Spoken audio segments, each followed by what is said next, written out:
নেপালের তরুণ প্রজন্মের ভয়াবহ বিক্ষোভের মুখে পদত্যাগ করতে বাধ্য হয়েছেন নেপালের প্রধানমন্ত্রী কেপি শর্মা ওলি। বর্তমানে অন্তর্বর্তী সরকার প্রধান হিসেবে সুশীলা কার্কির নিয়োগ চূড়ান্তের পর দেশটিতে পরবর্তী জাতীয় নির্বাচনের সময় ঘোষণা করা হয়েছে। এই প্রেক্ষাপটের মধ্য দিয়ে দেশটিতে গত 17 বছরে 14তম বার সরকার পতনের ঘটনা ঘটল। মূলত 2008 সাল থেকে নেপালে রাজনৈতিক অস্থিরতা শুরু হয়েছে। গত 17 বছরে যে 14টি সরকার ক্ষমতায় এসেছে তার কোনোটিই 5 বছরের মেয়াদ পূর্ণ করতে পারেনি। 1951 সালের আগ পর্যন্ত নেপালে সম্পূর্ণ রাজতন্ত্র প্রচলিত ছিল। নেপালের তৎকালীন রাজাদের বলা হতো রানা। রাজার সহায়ক হিসেবে প্রধানমন্ত্রীও থাকলেও পরবর্তী প্রধানমন্ত্রী কে হবেন তা উত্তরাধিকারের ভিত্তিতেই নির্ধারণ করা হতো। 1951 সালে এক গণতন্ত্রপন্থী আন্দোলনে পতন ঘটে রানাদের। ক্ষমতায় আসেন রাজা মহেন্দ্রবীর বিক্রম সাহাদেব এবং তার হাত ধরে নেপাল পার্লামেন্টারি রাজনীতিতে প্রবেশ করে। কিন্তু 1961 সালে নেপালের রাজনৈতিক দলগুলোকে নিষেধাজ্ঞা দেন রাজা মহেন্দ্র। তার এই পদক্ষেপের মূল উদ্দেশ্য ছিল ক্ষমতাকে এককভাবে রাজতন্ত্রের হাতে কুক্ষিগত করা। চলমান পার্লামেন্ট ব্যবস্থায় নির্বাচনের ভিত্তিতে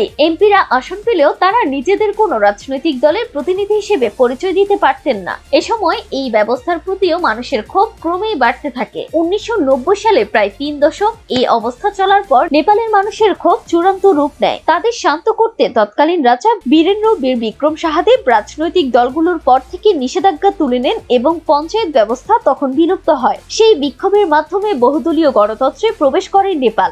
1996 সালে নেপালের বামপন্থী মাওবাদীরা রাজনৈতিক সংসদীয় ব্যবস্থা উচ্ছেদ করে প্রজাতন্ত্র প্রতিষ্ঠার দাবিতে সশস্ত্র আন্দোলন শুরু করেন। টানা 1 দশক এই সংঘাতে 17,000-এর বেশি মানুষ নিহত হয়।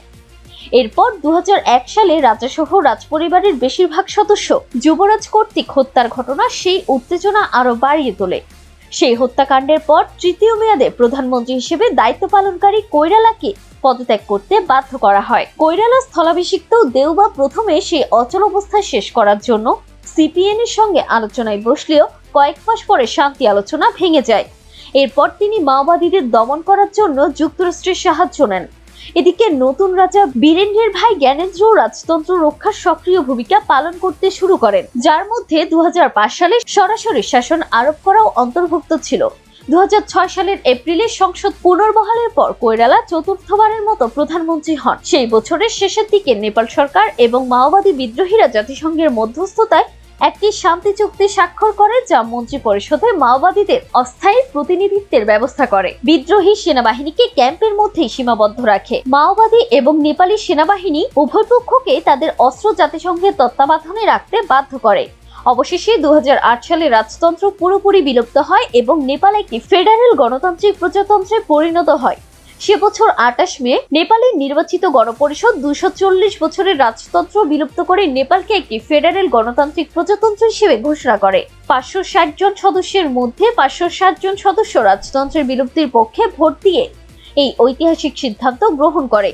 2015 সালে নেপাল একটি সংবিধান প্রণয়ন করে। এই সংবিধান অনুযায়ী গণতন্ত্রকে আরো দৃঢ় করার কথা থাকলেও সংবিধানের নানা ধারা এবং ক্ষমতা ভাগাভাগির নিয়ম মেনে দলগুলোর মধ্যে দ্বন্দ্ব বেঁধে যায়। অনেক সময় প্রধানমন্ত্রী নির্বাচন, আস্থা ভোট কিংবা সাংবিধানিক ব্যাখ্যা নিয়ে তৈরি হয় নানা সংকট, যা সরকার ভেঙে আবার গড়ার পথে ঠেলে দেয়। সেই ধারাবাহিকতায় কেপি শর্মা ওলি প্রথমবার নেপালের প্রধানমন্ত্রী হন 2015 সালে।